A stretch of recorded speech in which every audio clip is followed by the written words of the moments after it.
साल 2001 की एक ठंडी शाम थी। दिन ढलने लगा था। आसमान में काले बादल होने के कारण हर तरफ घनघोर अंधेरा दिखाई दे रहा था। विजय का दिल्ली में आज पहला दिन था। कोचिंग में एडमिशन तो हो गया था, लेकिन रहने के लिए कमरे का इंतजाम करने के लिए पूरा दिन दौड़ भाग में ही बीत गया था। बड़े शहर के अच्छे कॉलेज और कोचिंग में एडमिशन जितनी आसानी से मिल जाता है, बैचलर लड़कों को कमरा उतनी ही मुश्किल से मिल पाता है। विजय अभी रात बिताने के बारे में सोच ही रहा था कि अचानक एक बार फिर से जोरदार बिजली कड़कती है और विजय अपने ख्यालों से बाहर आ जाता है। वैसे तो दिल्ली में आमतौर पर हर तरफ भीड़ नजर आती है, लेकिन ये आउटर दिल्ली का इलाका था। जिस बस स्टॉप पर खड़ा वो बस आने का इंतजार कर रहा था, वहाँ आसपास कोई भी नजर नहीं आ रहा था। मौसम लगातार बिगड़ता जा रहा था और दूर दूर तक इंसान का कहीं कोई नाम और निशान नजर नहीं आ रहा था। अचानक ही विजय को अपने पीछे किसी के होने का एहसास होता है। विजय पलटकर देखता है तो पाता है वहाँ पर जीन्स और कुर्ती पहने एक लड़की खड़ी हुई है। विजय कुछ देर तो चुपचाप खड़ा हुआ बारिश की बूंद को निहारता रहता है, फिर लड़की की तरफ देखकर कहता है, इतनी रात को आपको अकेले नहीं निकलना चाहिए था। मौसम भी खराब है।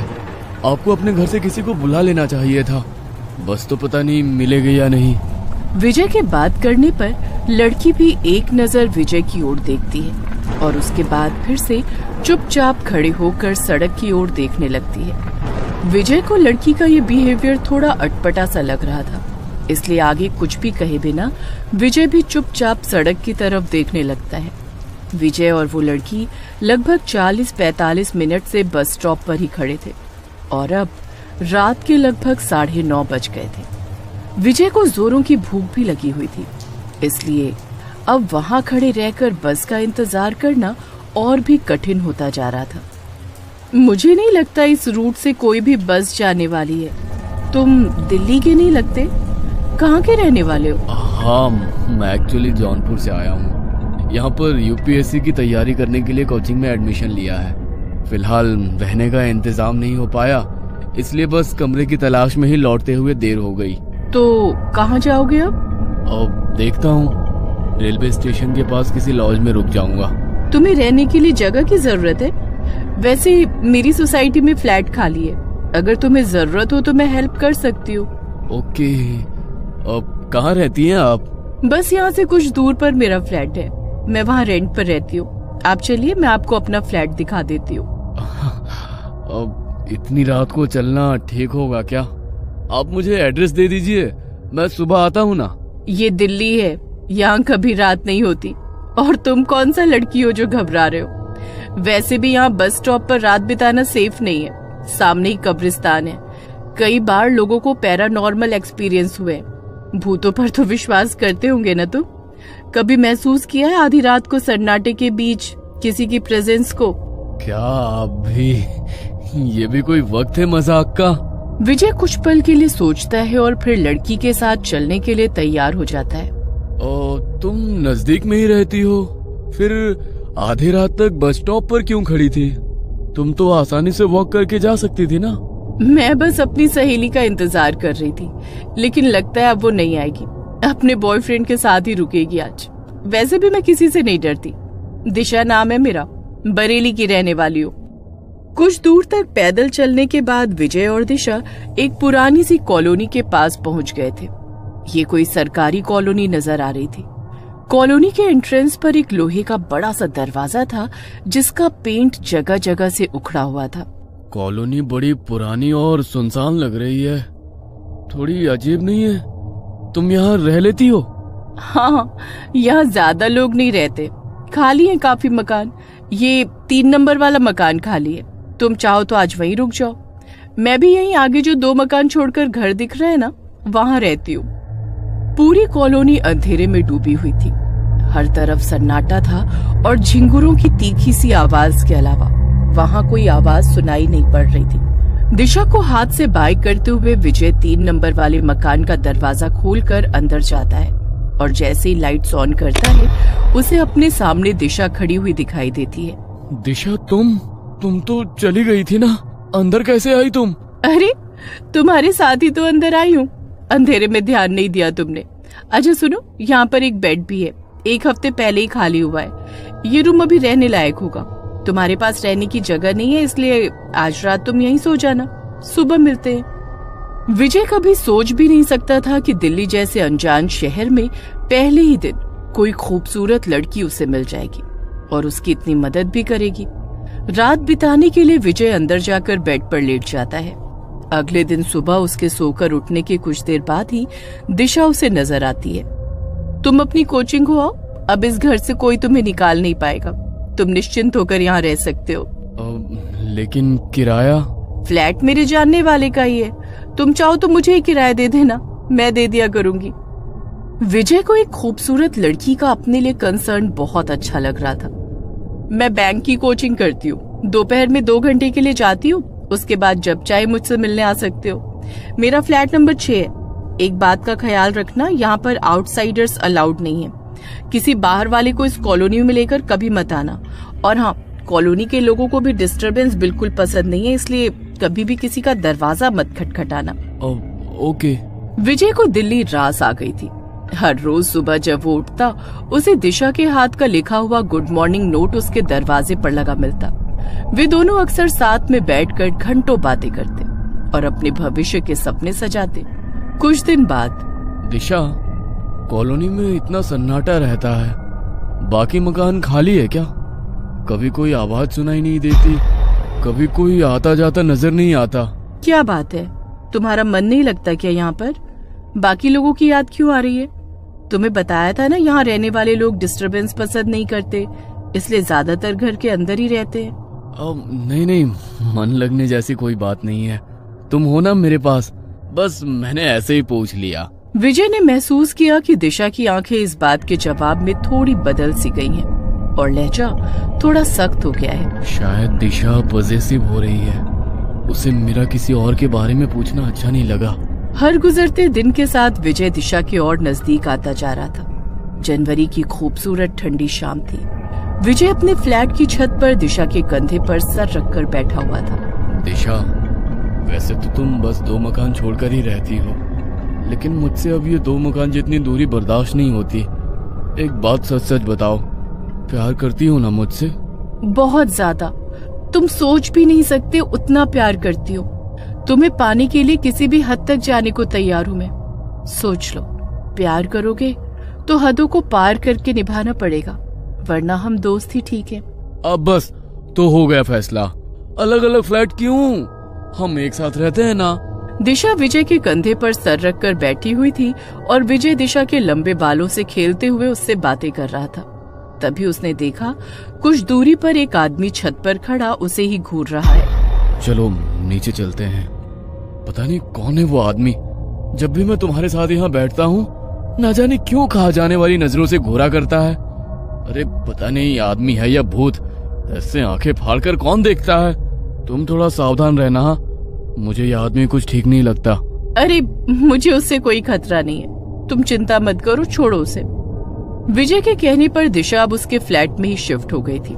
दोनों लिव इन में रहने लगे थे और एक दूसरे के साथ दोनों ही बहुत खुश थे।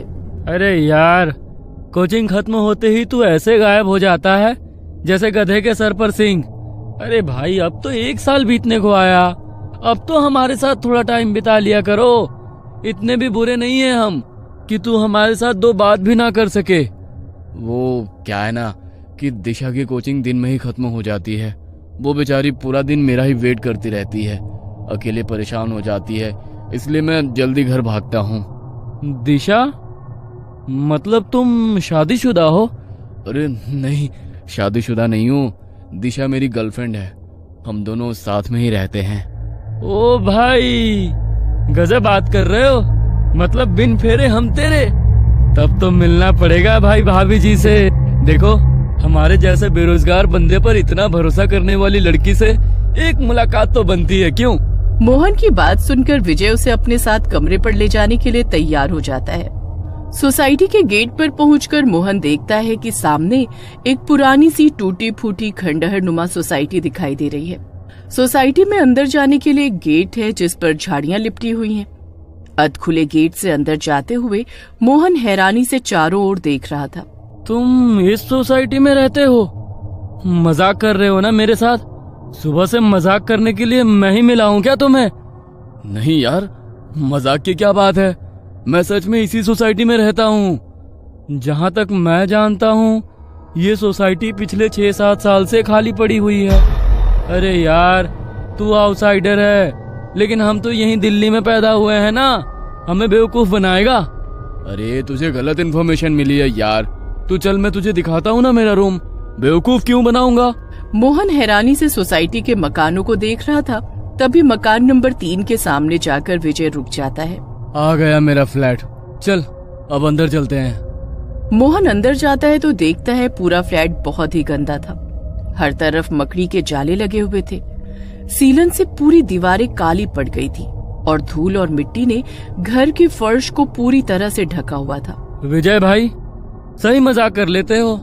इस घर की हालत देख रहे हो? इस मकान की इतनी बुरी हालत है कि यहाँ पर इंसान तो क्या, जंगली जानवर भी नहीं रहेगा, और तुम कह रहे हो कि तुम इस मकान में रहते हो? मुझे खुद अपनी आंखों पर भरोसा नहीं हो रहा है यार। मैं झूठ नहीं बोल रहा हूँ, मैं वाकई पिछले 1 साल से इसी मकान में रह रहा हूँ। और जैसा तुम्हें ये मकान दिख रहा है ना, ये ऐसा बिल्कुल भी नहीं है। मुझे खुद समझ में नहीं आ रहा है कि अभी कुछ घंटे पहले जब मैं इसे छोड़कर गया था तब ये ऐसा बिल्कुल भी नहीं था। कुछ घंटे में इस मकान की हालत इतनी कैसे बदल गई? अरे यार, बिल्कुल साफ सुथरा चमकता हुआ घर है ये। दिशा घर की बहुत केयर करती है। कहाँ है तेरी दिशा? दिखाई तो नहीं दे रही। तू तो कह रहा था कि तेरे रूम में ही रहती है। अरे ऐसे घर में कौन लड़की रहेगी? तेरा मानसिक संतुलन तो नहीं बिगड़ा हुआ है? यार अभी भी सच सच बता, तू ये सब मजाक कर रहा है ना? अरे यार, मेरा खुद दिमाग काम नहीं कर रहा है, ये सब मैं क्या देख रहा हूँ? विजय के इतना कहते ही अचानक ही घर में जल रहा एकमात्र बल्ब फ्लैक्चुएट करने लगता है और एक ठंडी हवा का झोंका उनके शरीर को छूकर निकल जाता है। कमरे के अंदर की हवा बोझिल सी होने लगती है और अंदर के कमरे से खटखट की आवाज आने लगती है। लगता है अंदर वाले रूम में है दिशा, चल देखते हैं। विजय अंदर रूम में जाता है तो वहाँ भी हर तरफ गंदगी और सीलन ही नजर आती है। तभी उन्हें बाहर के कमरे से खटखट की आवाज आने लगती है। विजय अपने दोस्त को लेकर हैरानी से बाहर के कमरे में आता है। तभी उसे एक बार फिर अंदर के कमरे का दरवाजा पीटने की आवाज सुनाई देने लगती है। भाई, मुझे लगता है कि हमें यहाँ से चलना चाहिए। मुझे यहाँ कुछ ठीक नहीं लग रहा। तुझे जरूर कुछ तो गलतफहमी हुई है। मेरी बात मान, तू कुछ दिन के लिए अपने घर हो आ। तेरी तबीयत सही नहीं है, ऐसी हालत में तेरा यहाँ रुकना सही नहीं होगा। 1 मिनट रुक, मुझे याद आया, सुबह ही दिशा ने मुझे खाना पैक करके दिया था, लेकिन मैं टिफिन को ले जाना भूल गया। अभी भी वो टिफिन किचन में ही रखा होगा, रुक जा। विजय दौड़ता हुआ रसोई में जाता है तो देखता है कि वहाँ पर वाकई एक टिफिन रखा हुआ है। ये देख, मैंने कहा था ना, ये रहा मेरा टिफिन। तू इसे खोलकर देख, तुझे इसमें पास्ता मिलेगा। मोहन जैसे ही टिफिन को खोलता है, डब्बा उसके हाथ से छूट जाता है। टिफिन के अंदर रखे हुए खाने में से गंदी बदबू आ रही थी और उसके अंदर छोटे छोटे कीड़े रेंग रहे थे। अच्छा चल, एक बार पड़ोसी से पूछकर देखते हैं। विजय और मोहन बारी बारी से सारे मकानों पर जाते हैं, लेकिन सभी मकानों की हालत बिल्कुल एक जैसी थी। सभी मकान खाली थे और उनमें गंदगी के सिवा कुछ नजर नहीं आता था। अब मैं तुझे कैसे यकीन दिलाऊं? मैं झूठ नहीं बोल रहा हूँ, ये सब साजिश है मेरे खिलाफ, लेकिन मैं कोई बेवकूफ नहीं हूँ जो ऐसा ही फंस जाऊं। तू अभी रुक, वो सामने कॉलोनी दिखाई दे रही है ना, वहाँ पर एक आदमी रोज मेरी दिशा को घूर घूर कर देखता था। तू चल, वो बताएगा तब तो तू मानेगा ना कि दिशा और मैं इसी फ्लैट में रहते थे। मोहन विजय के चेहरे पर एक अजीब सी बेचैनी महसूस कर पा रहा था। ऐसा लगता था वो किसी भी पल बस रो पड़ेगा। विजय का मन रखने को मोहन उसके साथ सामने वाली कॉलोनी में जाकर एक घर का दरवाजा खटखटाने लगता है। कुछ ही मिनटों में एक सांवला सा बड़ी बड़ी मूंछों वाला व्यक्ति दरवाजा खोलता है। यही है वो। सर प्लीज सच सच बताइए, आप मुझे जानते हैं या नहीं? विजय की बात सुनकर उस आदमी ने एक नजर विजय को ऊपर से नीचे तक देखा और फिर उसके चेहरे के भाव बदलने लगे। बताइए ना sir, this is very important. अरे शर्म आ रही है इस इंसान को ये बात कबूलने में कि हर रोज ये एक प्रेमी जोड़े को छिप छिप कर देखता था। इतना ही नहीं, मैंने इसकी नजर में दिशा के लिए कुछ अलग ही महसूस किया है। अरे पागल हो क्या तुम? आज तक तो बस मुझे शक था, लेकिन आज यकीन भी हो गया कि सिर फेरे हो तुम। यह लड़का रोज सामने जो डीडीए के खाली फ्लैट पड़े हैं ना, उसकी छत पर बैठकर पता नहीं अकेले में क्या बड़बड़ाता रहता था। ऐसे बिहेव करता था जैसे ये किसी के साथ बैठा हो। अकेले में ही हंसता, बड़बड़ाता और फिर कई बार मेरी तरफ देखकर गुस्से में मुंह फेरकर नीचे चला जाता। मुझे तो ये कोई सरफिरा पागल ही लगता था जो उन खाली पड़े खंडहरों की छत पर न जाने क्या करने जाता था। मुंह बंद करो अपना, झूठ बोलता है ये। तूने मुझे देखा लेकिन दिशा नहीं दिखाई दी तुझे? अरे मैं रोज उसके साथ ही जाता था छत पर। भाई इलाज कराओ इसका। विजय, दिशा कोई है ही नहीं, किसी ने नहीं देखा है आज तक उसे। तू संभाल खुद को यार, इस बारे में जितना सोचेगा ना उतना ही खुद को परेशान करेगा। देख, मैं तेरा दोस्त हूँ, तेरा बुरा नहीं चाहता। इस समय तू बस कुछ दिन के लिए अपने घर चला जा और घर जाकर अपनी फैमिली को सब सच सच बता देना। जो कुछ तूने इतने दिन अपनी आंखों से देखा वो कुछ और नहीं, बस एक छलावा था। हम तेरे दुश्मन नहीं हैं और ये अंकल भी वही कह रहे हैं जो उन्होंने देखा है। विजय को कुछ समझ नहीं आ रहा था कि जो कुछ वो अब देख रहा है वो झूठ है या जो पिछले 1 साल से उसने देखा या जिया है वो झूठा था। अपने आप को ये समझा पाना कि पिछले 1 साल से वो एक भ्रम, एक छलावे में जी रहा था, विजय के लिए आसान बिल्कुल भी नहीं था। विजय को सब कुछ घूमता हुआ सा नजर आ रहा था। विजय भाई, जिस जगह को तुम अपना कमरा बता रहे हो ना, वो रहने लायक स्थिति में बिल्कुल भी नहीं है। तुम ऐसा करो, मेरे साथ मेरे कमरे में चलो, वहीं से अपने गांव के लिए निकल जाना। विजय ने हाँ में गर्दन हिलाई और उसके बाद मोहन उसे अपने साथ अपने कमरे पर ले गया। अगले दिन सुबह ही मोहन ने उसे उसकी गांव जाने वाली बस में बिठा दिया था। मोहन अपने गांव जरूर आ गया था, लेकिन जैसे अपने आप को ही भूल गया था। वो हर समय बस अकेले में बैठा पेंसिल से एक चेहरा बनाने की नाकाम कोशिश करता रहता। विजय को अपने गांव लौटे 1 महीने का समय बीत गया था।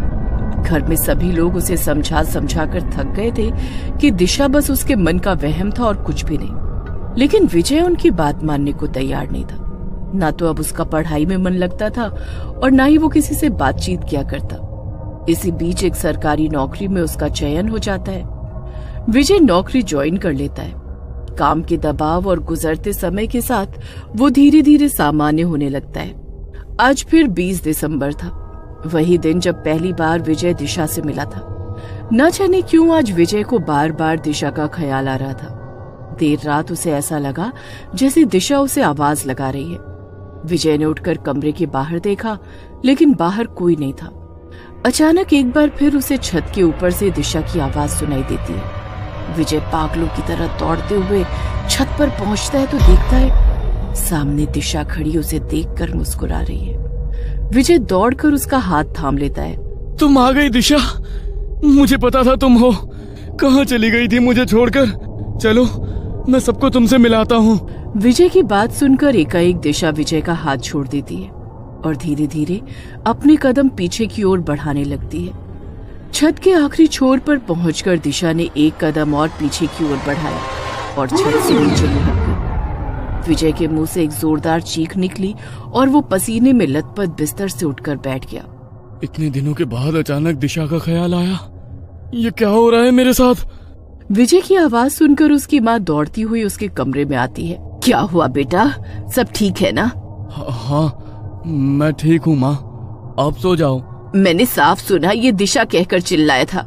जरूर वो चुड़ैल इसके सपने में आई होगी।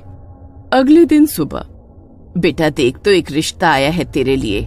बरेली की लड़की है, अच्छी लग रही है हमें तो। तू देखकर बता न कैसी है। और देख बेटा, जब तक तू जीवन में आगे नहीं बढ़ेगा ना, वो अतीत के बुरे ख्याल तुझे ऐसे ही सताते रहेंगे। ठीक है माँ, जैसा आप ठीक समझो, मुझे मंजूर है। विजय के हाँ बोलने पर जल्द ही विजय की पूरी फैमिली सगाई के लिए दृष्टि के घर पहुंच जाती है। जाओ बेटा, दामाद जी को घर दिखाकर ले आओ। दृष्टि विजय को ऊपर का फ्लोर दिखाने ले जाती है। ऊपर के कमरे में जाकर एकाएक एक तस्वीर को देखकर विजय के पांव वहीं जम जाते हैं। अरे क्या हुआ? ये मेरी दीदी दिशा की तस्वीर है। 5 साल पहले पढ़ाई करने के लिए दिल्ली गई थी। वो किसी लड़के से प्यार करती थी, लेकिन उसने धोखा दिया और उन्हें छोड़कर चला गया। दीदी इंतजार करती रही उसका, लेकिन जब वो लौट कर नहीं आया तो उन्होंने हताश होकर आत्महत्या कर ली। मौत हो गई है इनकी? कब? मतलब कब हुई? 4 साल पहले, लेकिन वो हमारे आसपास ही है। मैं अपनी दी को महसूस कर सकती हूँ। बहुत गहरा बॉन्ड था हम दोनों में। क्या हुआ? आप ठीक तो है ना? प्लीज नीचे चले, मुझे कुछ ठीक नहीं लग रहा। पता नहीं ये इत्तेफाक था या कुछ और। दिशा की बहन दृष्टि से ही विजय की सगाई हुई थी। विजय बहुत बेचैनी महसूस कर रहा था, लेकिन चाहकर भी किसी को कुछ कह नहीं पा रहा था, और कहता भी तो कौन यकीन करता उसकी बात पर। यूं ही बेचैनी में महीने भर का समय बीता और शादी का दिन भी आ गया। शादी के बाद दृष्टि विजय के कमरे में बैठी घूंघट में चेहरा छिपाए उसका इंतजार कर रही थी। कमरे में विजय के कदमों की आहट होती है तो दृष्टि थोड़ा और संभल कर बैठ जाती है। कुछ पलों के बाद विजय दृष्टि का घूंघट उठाता है। मैंने कहा था ना जान, तुम्हारा साथ में मरकर भी नहीं छोड़ूंगी। बहुत लंबा इंतजार कराया तुमने, अब कोई भी हमें अलग नहीं कर पाएगा।